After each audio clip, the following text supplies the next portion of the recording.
Hi, my name is Emily Bird. I'm married to Joshua Bird, and we have two sons, Asher and Caspian.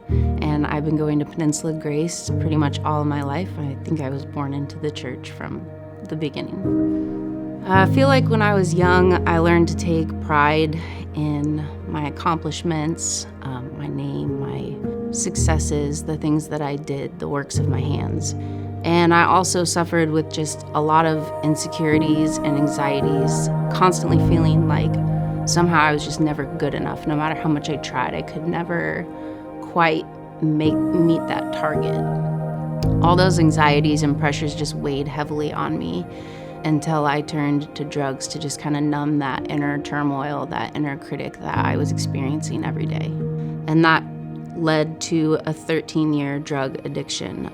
That was just a constant downward spiral. You know, it's one of those things where you always think that you live by some code or some moral standard, and then one day you wake up and you don't recognize yourself anymore. It's making those everyday, constant little compromises that take you further and further away from who you know you should be. And then I just remember family and friends saying, like, I wish we had the old Emily back. And to me, it was like, I don't want to be that Emily. I don't want to be that insecure, stressed out, nervous Emily, but I didn't want to be this current version of myself either. I didn't really know how to get out of that without going backwards. And then I just showed up on my parents' doorstep and was like, Dad, I need a job. And he was like, you need so much more than a job. And they told me they wanted me to go to Teen Challenge. And so I agreed to go into Teen Challenge, and they flew me down to Washington. And then there was just this moment that I remember so clearly. I was sitting on the lawn and I just prayed a prayer. And it was more of a dare than a prayer. Like, I dare you. I dare you to make me want you, because I want nothing to do with you. And he answered that prayer.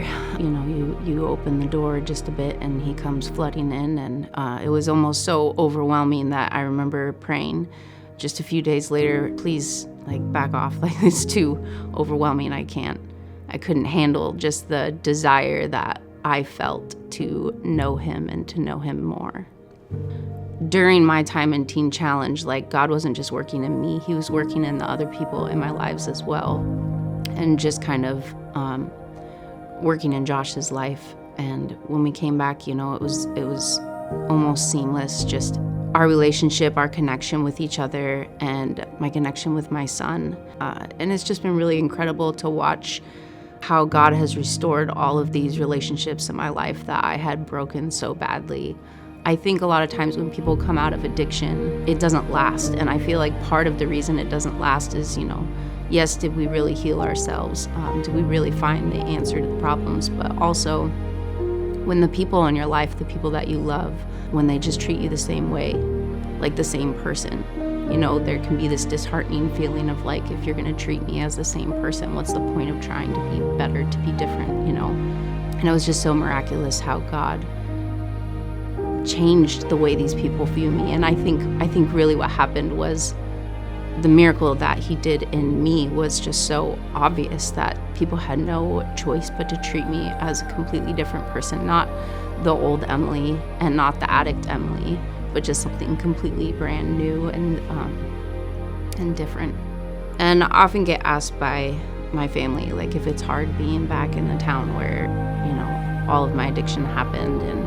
And to me, it's like when the Israelites crossed the Jordan River and they built an altar so that everybody would know and be reminded of what God did in that place. And everywhere I go, I see places where I did drugs and I did things that I remember, and, instead of it being just so difficult to drive around and see all these places, it's like they're all just altars, just constantly reminding me that my life is a miracle, that I wake up every day and drive my kid to school in my car is a miracle. The house I bought is a miracle.